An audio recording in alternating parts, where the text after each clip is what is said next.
Hello friends, welcome back to my channel. ফিরে এলাম আরও একটি মজাদার রেসিপি নিয়ে। তো আজকে আমি আলু দিয়ে দারুণ একটা টেস্টি নাস্তা রেসিপি শেয়ার করব আপনাদের সঙ্গে। আপনারা পুরো ভিডিওটা দেখতে থাকুন। তো প্রথমেই আমি আলুটাকে সেদ্ধ করে নিয়েছি, এবার এটাকে ভালোভাবে মেখে নিতে হবে। তো দেখতেই পাচ্ছেন আলুটাকে আমি ভালোভাবেই মেখে নিয়েছি। এবার এর মধ্যে আমি কিছু মশলা অ্যাড করব। তার জন্য আমি এখানে পাউরুটিকে গুঁড়ো করে নিয়েছি, এটাকে দিয়ে দেব। তো পাউরুটি গুঁড়োটা দেওয়ার পরে এবার আমি এর মধ্যে দেব অল্প একটু কর্নফ্লাওয়ার। এবার দেব পেঁয়াজ কুচি, ধনেপাতা কুচি এবং কাঁচা লঙ্কা কুচি, আর দেব অল্প একটু আদা রসুন বাটা।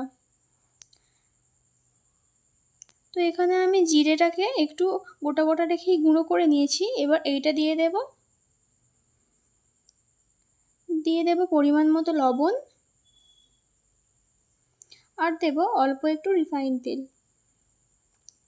তো সবগুলো ইনগ্রিডিয়েন্টস আমার দেওয়া হয়ে গেছে। এবার আমি এটাকে হাতের সাহায্যে বেশ ভালোভাবে মেখে নেব।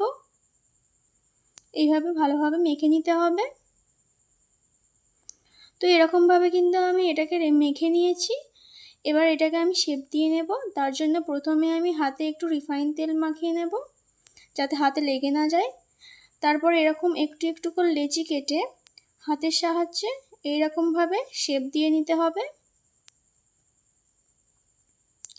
আমি এখানে এরকমভাবেই শেপ দিয়েছি, আপনারা আপনাদের পছন্দ মতন শেপ দিতে পারেন।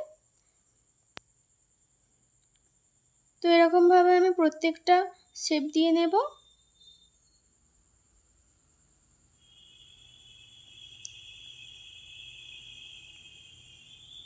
তো সবগুলো নাস্তা কিন্তু আমার শেপ দেওয়া হয়ে গেছে। এবার আমি এগুলোকে তেলে ভেজে নেব। তার জন্য আমি কড়াই তেলটা গরম করে নিয়েছি। এবার আমি এর মধ্যে একে একে সমস্ত নাস্তাগুলো ভেজে নেব। এটা কিন্তু একদম লো আঁচেই ভাজতে হবে। হাই ফ্লেমে দিলে কিন্তু প্রথমেই পুড়ে যেতে পারে, তাহলে কিন্তু নাস্তাগুলো আর খেতে ভালো লাগবে না। তো এরকমভাবে একে একে আমি প্রত্যেকটা নাস্তায় একটু গোল্ডেন ব্রাউন করে ভেজে নেব। তো আমার নাস্তাগুলো কিন্তু ভাজা হয়ে গেছে। এবার আমি এগুলোকে তুলে নেব।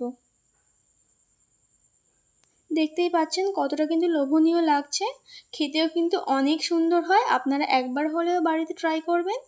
আর আজকের ভিডিওটা যদি ভালো লেগে থাকে তাহলে লাইক, কমেন্ট অ্যান্ড সাবস্ক্রাইব করে দেবেন। আর যারা ফেসবুক থেকে দেখছেন অবশ্যই পেজটি ফলো করে দেবেন।